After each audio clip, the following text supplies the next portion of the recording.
Okay, so today's topic is the keto diet and perimenopause. A lot of my friends and clients have tried or are on the keto diet, and for good reasons. So we know that the keto diet can help with your blood sugar levels, it can help you lose weight, help you with cravings. There's a lot of benefits to it. It's known to reduce your insulin production, reduce your cortisol. So there's a lot of reasons why, especially as you hit that perimenopause stage and your weight seems to start stacking on, that women would try to do keto. But a lot of people don't realize that the way our body interacts with sugar and carbohydrates is super important for our hormones. So what I've noticed is that a lot of the women who are on keto long term, like more than 6 months, they actually end up getting a lot of fatigue. Most of them have extreme anxiety, even depression, maybe even severe depression. The weight stops coming off at some point, and they have a lot of issues, and here's why. Low insulin production in your body for a time can be good, because if your insulin levels were out of balance, then you do want it to lower to something that's healthy, a healthy level.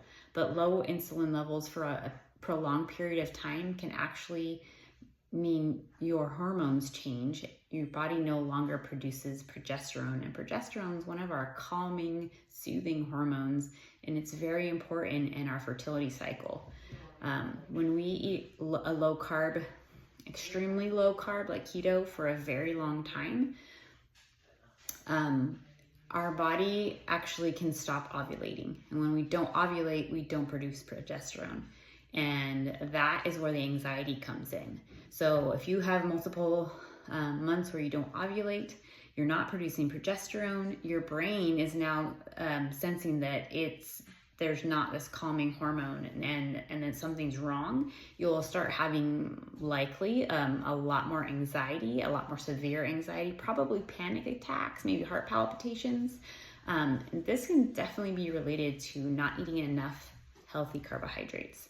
Another thing that can happen is that so when you take the sugar out, the carbs out of the diet for a while, your stress hormone can reduce and you can start feeling better and good. Your mood could be better, but prolonged keto diet, 6 months or more, can actually cause, everyone's different, but it happens a lot where it actually raises your cortisol levels, and that's your stress hormone. And in perimenopause, we already have issues with that, right? We are on a cortisol roller coaster, an estrogen roller coaster, and our progesterone is on a regular decline already. So it's why I don't recommend the keto diet for more than 6 months for any of my clients. Another thing that can happen, and of course this is something we would never want to have happen, but a prolonged keto diet can lead to a thyroid deficiency. It's the same thing. It has to do with carbohydrates and how your body processes them. So if you, for medical reasons, need to be on a keto diet, make sure that you are checking in with your doctor regularly, every 3 to 6 months, to make sure that your thyroid is good, your cortisol levels are good, and that you still have enough progesterone. Another thing that I've seen happen is maybe a couple years in, the woman who's been doing a prolonged keto diet can actually get adrenal fatigue. Adrenal fatigue is where your adrenals don't regulate the cortisol properly. And so what can happen is you feel incredibly exhausted after very minimal effort. So maybe before you used to feel great, maybe you used to work out, maybe you used to be able to walk 4 miles, whatever, and then all of a sudden that declines to the point where maybe walking up your stairs makes you feel like you are just so exhausted. Maybe your heart beats quickly, maybe you feel like you need a nap. Maybe sometimes in the morning you literally feel like you have to roll yourself off the bed because you do not have the energy to get out of the bed. That can be signs of adrenal fatigue, and it's super dangerous, and we do not want that to happen. So fertility issues, your body feeling like it's starving, maybe you don't feel like you're starving, but your hormones are starving. Your brain gets the signals from your gut, from your adrenals, from your hormones, and it's now telling itself it's in fight or flight. And so all of the things that you did good at the beginning of the keto diet are now actually harming you. So the good thing about keto is it helps you regulate your insulin because you're not eating sugar.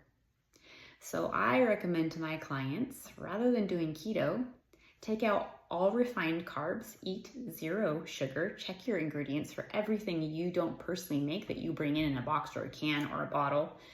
And if you do that, the weight will come off, the insulin levels will start to balance, but you will not suffer from all of those other side effects because your body still is getting the complex carbohydrates it needs to produce the hormones that will keep you balanced. If you have any questions about the keto diet or how you can do it short term and still be healthy, please reach out to me. I'd love to talk to you.